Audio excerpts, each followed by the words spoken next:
तर अशा प्रकारे स्वीटकॉर्नपासून अतिशय छान असा पदार्थ, अगदी झणझणीत आणि चमचमीत, अतिशय खायला क्रिस्पी असा झालेला आहे। तुम्ही दह्यासोबत किंवा सॉससोबत किंवा ओल्या नारळाच्या चटणीसोबतही खाऊ शकता। खाण्यासाठी अतिशय क्रिस्पी झालेला आहे। लाल अख्ख्या मिरच्या आणि लसूण घातल्यामुळे याला खूप छान असा फ्लेवर आलेला आहे। तर नक्की तुम्ही ही रेसिपी ट्राय करून बघा। शेवटी खाताना यावर थोडासा लोण्याचा गोळा किंवा तुम्ही तुपाची धार सोडून हे थालीपीठ खाऊ शकता।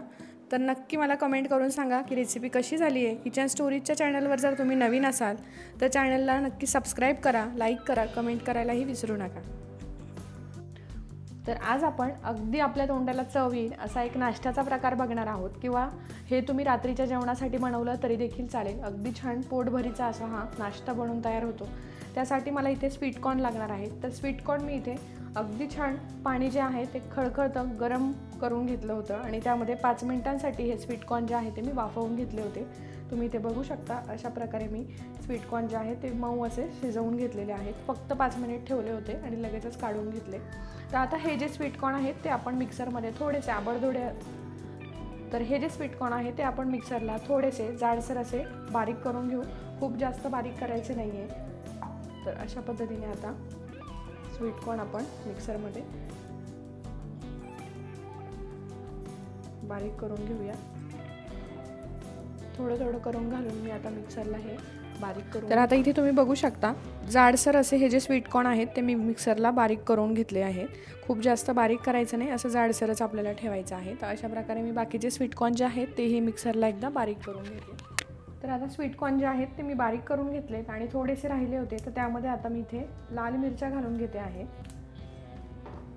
तर लाल मिरच्या ज्या आहेत यामुळे टेस्ट खूप जास्त छान येते, तोंडाला खूप छान चव येते। हिरवी मिरची आपण नेहमीच घालतो। लाल मिरची जर तुमच्याकडे नसेल वाळलेली तर तुम्ही याऐवजी लाल मिरची पावडर, लाल तिखट जे असतं ते वापरलं तरी देखील चालेल। आता चवीनुसार इथे मी 5 ते 6 लाल मिरच्या घेतलेल्या आहेत। त्याच पद्धतीने यामध्ये मी 4 ते 5 लसणाच्या पाकळ्या घालून घेते आणि हे आता मिक्सरला बारीक करून घेते। तर आता आपले स्वीटकॉर्न जे आहेत ते व्यवस्थित असे बारीक झालेले आहेत। आता इथे मी डाळीचं पीठ घेते। तर डाळीचं पीठ हे मी मोठ्या 2 वाट्या घेते आहे। अशा पद्धतीने 2 वाट्या मी इथे डाळीचं पीठ घेतले आणि त्यासाठी एक छोटीशी वाटी मी गव्हाचं पीठ घेते आहे।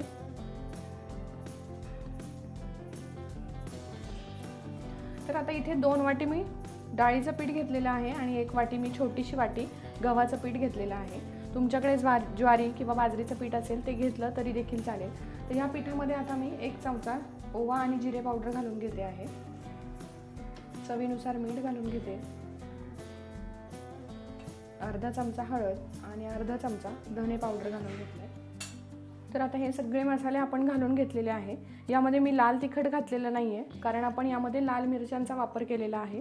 तर आता हे जे वाटण आपण मिक्सरमधून काढलं होतं, इथे बघू शकता पहिलं जे वाटण होतं ते मी त्यामध्ये मिरच्या घातलेल्या नव्हत्या, त्यामुळे ते छान असं पिवळ्या रंगाचं दिसतं आहे आणि हे थोडंसं लालसर दिसतं आहे, कारण त्यामध्ये मी लाल मिरच्या आणि लसूणाच्या पाकळ्या ज्या होत्या त्याही व्यवस्थित मिक्सरला बारीक करून घेतल्या, त्यामुळे अतिशय छान असा मिरच्यांचा आणि लसणाचा फ्लेवर त्याला येईल। तर आता हे व्यवस्थित आपण मिक्स करून घ्यायचं आणि त्याचबरोबर यामध्ये आता एक मध्यम आकाराचा कांदा जो आहे तो मी बारीक करून घेतला होता, तो कांदा यामध्ये ॲड करायचा आहे आणि हे पीठ जे आहे ते व्यवस्थित आता मिक्स करायचं आहे।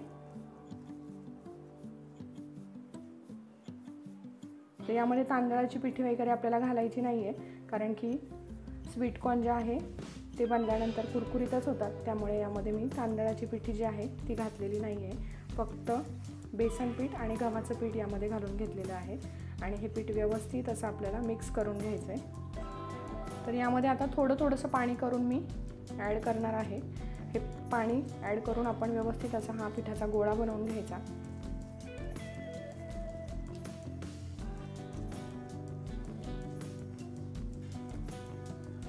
अजिबात घट्ट हे पीठ करायचं नाही किंवा खूप जास्त सैलही करायचं नाही, मध्यम असं हे पीठ ठेवायचं। तुम्ही इथे बघू शकता लाल अख्ख्या मिरच्या घातल्यामुळे त्याला किती छान असा रंग आलेला आहे। वरतून मी लाल तिखटही घातलेली नाही आहे, फक्त हळद घातली होती, पण तरीही किती छान असा रंग आला आहे। स्वीटकॉर्न हे जे आहे ते मुळात पिवळ्या रंगाचे असल्यामुळे त्यामध्ये हिरवी मिरची किंवा हिरवीगार कोथिंबीर घातल्यानंतर त्याचा थोडासा रंग चेंज होतो, पण त्यामध्येच लाल तिखट किंवा लाल मिरच्यांचा जर वापर केला तर त्याचा छान असा लालसर रंग येतो, म्हणून इथे मी लाल अख्ख्या मिरच्या वापरल्या आहेत. तर अशा पद्धतीने हा जो गोळा आहे तो मळून घ्यायचा. आणि इथे बघू शकता तुम्ही असा सैल आपल्याला पिठाचा गोळा बनवून घ्यायचा आहे. तर आपलं पीठ जे आहे ते आता व्यवस्थित भिजलेलं आहे. 5 मिनिट इथे झालेले आहेत. आता काय करायचं, एक कॉटनचा सुती कपडा घ्यायचा. अशा पद्धतीने मी इथे कॉटनचा रुमाल घेतलेला आहे, तो स्वच्छ धुवून घेतलाय. यावर आता थोडंसं मी तेल लावून घेते. ओल्या पाण्याने व्यवस्थित हा ओला करून घेतलेला आहे आणि त्यावर मी तेल लावून घेतलंय. आता पाण्यामध्ये आपला हात ओला करून घ्यायचा आणि पिठाचा असा अलगद गोळा काढून घ्यायचा आणि त्यानंतर कापडावर व्यवस्थित असं आपण याचं थालीपीठ थापून घ्यायचं आहे. ते तुम्ही बघू शकता. अतिशय व्यवस्थित असं थालीपीठ मी थापून घेते आहे. मध्ये मध्ये पाण्याचा हात घ्यायचा आणि व्यवस्थित हे पसरवून घ्यायचं. सकाळच्या नाश्त्यासाठी अतिशय छान असा हा पर्याय आहे. पोटही छान भरतं आणि भाजणीचं पीठ आपण बनवलेलं नसेल तर अशा पिठाने फक्त बेसन पीठ आणि गव्हाचं पीठ वापरून अतिशय छान असा पोटभरीचा नाश्ता हा बनवून तयार होतो. तर अशा पद्धतीने व्यवस्थित इथे थालीपीठ मी थापून घेतलेलं आहे. मध्ये एक होल करून घेते आणि आता आपण हे व्यवस्थित असं भाजून घेऊया. आता आपला तवाही व्यवस्थित तापलेला आहे. एक छोटासा चमचा फक्त मी इथे तेल घालून घेते आणि आपण जे थालीपीठ बनवून घेतलं होतं ते थालीपीठ टाकून घेते अशा पद्धतीने. तर यावर पुन्हा तेल सोडायचे. हे जे होल केलेले आहेत या होलमध्ये तेल सोडायचं, जेणेकरून थालीपीठ जे आहे ते अतिशय छान कुरकुरीत असे होतात. आणि यावर एक आता प्लेट ठेवून घेते. तर अशा पद्धतीने प्लेट ठेवून घ्यायची. 2 मिनिटांसाठी व्यवस्थित हे शिजवून घ्यायचं. स्वीटकॉर्न जे आहे ते आपण पहिल्यांदा व्यवस्थित असे शिजवून घेतलेले होते, त्यामुळे याला जास्त वेळ लागत नाही, पटकन शिजतं.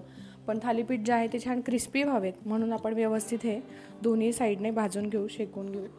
त्यासाठी इथे 2 मिनिट आपण असं वाफवून घेऊ आणि त्यानंतर प्लेट काढून पुन्हा दुसऱ्या साईडने वाफवून घेऊ.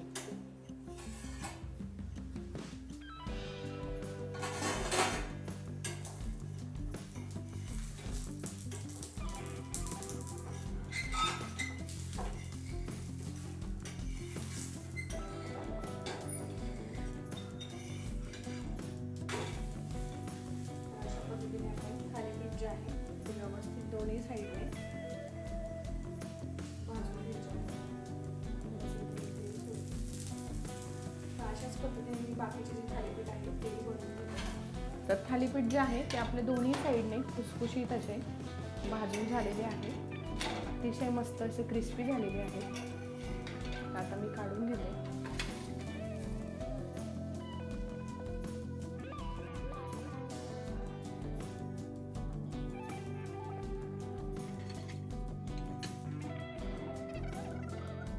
तर बघू शकता किती छान मऊ असे आपले थालीपीठ बनवून तयार झालेले आहेत. सॉससोबत अतिशय मस्त कमाल लागतात. अतिशय छान असे हे थालीपीठ बनवून तयार झालेले आहे. चवीलाही अप्रतिम झाले. नक्की तुम्ही ट्राय करा.